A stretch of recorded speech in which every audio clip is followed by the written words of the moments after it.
Today what we're going to do is bring you up to date on our three blueberry ferments. We'll take a quick look at barrels and what an interesting thing they are in the toolbox of a winemaker. Let's enjoy.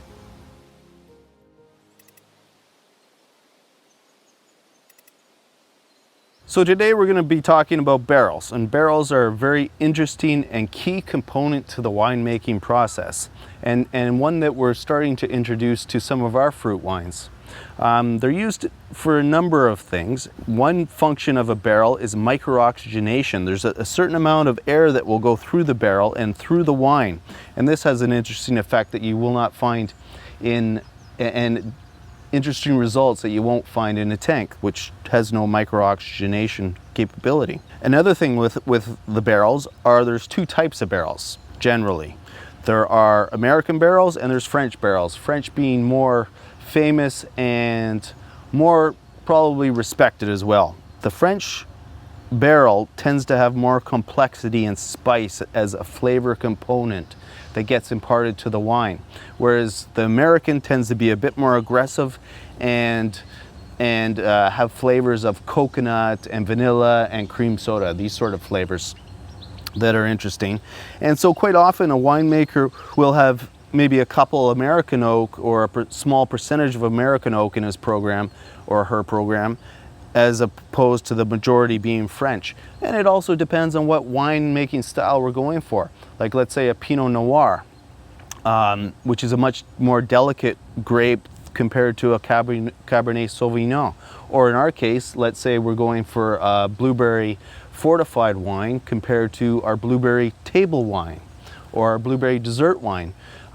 Maybe we want it rather robust and full flavor because of our high alcohol content with our fortified wines. So we'd want newer wines, maybe one or two American oak barrels, but also a newer barrel.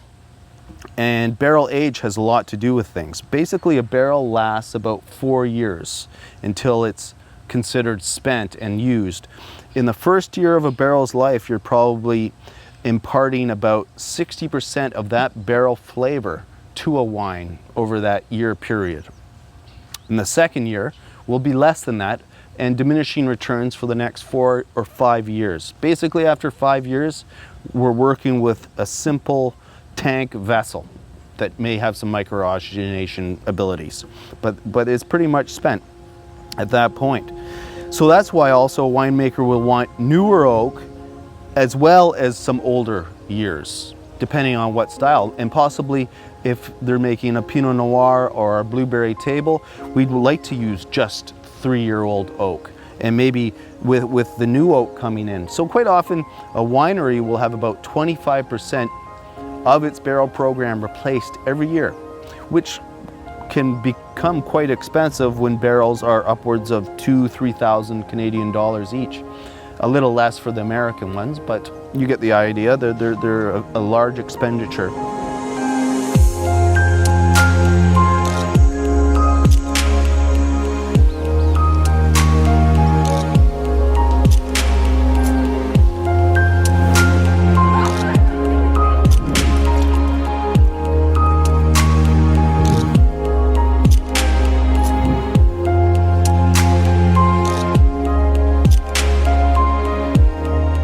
They're also very interesting in the fact that it's all oak for the most part, and the French oak, because of its climate, has nice tight grain.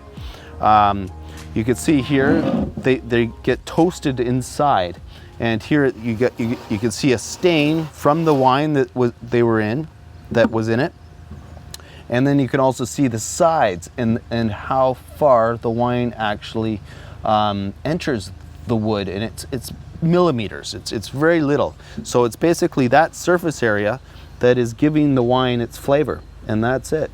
And the inside is also toasted to a certain degree. And you can see on some barrels, like this one is a French barrel. It's made by Berthamieux, which is a large cooperage in France. You can see a toasting level here, medium toast plus. So there's various grades, but for the most part, you see medium toast as a typical toasting. So as the cooper or the barrel maker is making the barrel, they're toasting the inside with flames. So that's why it's kind of blackened on the inside and charred, because it's charred. And that will impart a certain level of flavor. There are higher toast levels, but generally most winemakers go with a medium toast. This one actually is medium toast plus. Now you see the A here. Now this A stands for the actual forest in France that it comes from. There's 6 forests in France: Jupille, Trancé, and this one is an A, so that's Allier. So this denotes an actual forest where this was sourced. And then the oak is cut up and air dried for 30 months at least. And this one was coopered in 13. So it's 5 years old, and it's done its job.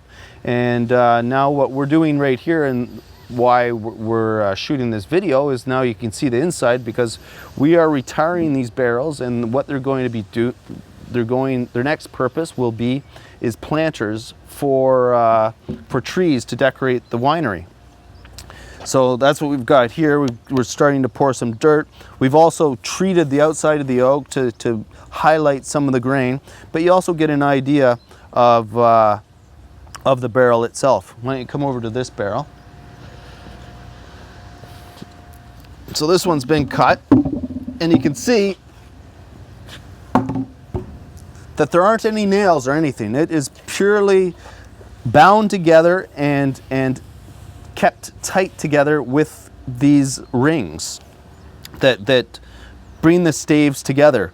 Now the barrel always has to be kept wet too, so it does swell, because if it's allowed to dry, it will just fall apart on its own volition, because the staves will shrink.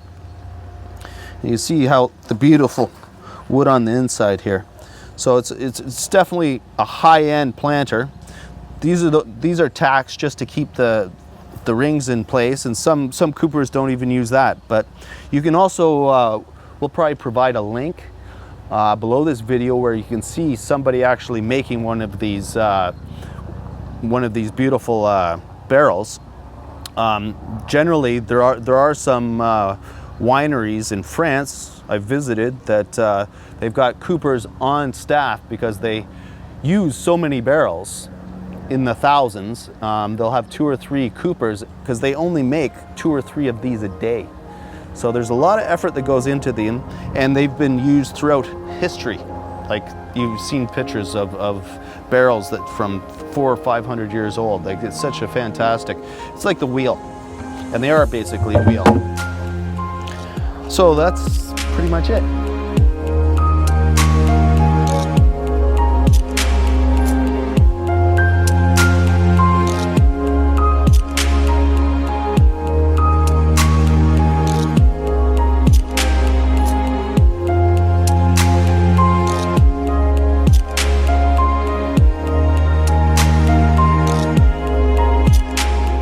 So I hope you found today interesting. Now, if you have any questions at all, please feel free to ask below, and then we'll start to go over some questions, and hope you do well till then. Thank you.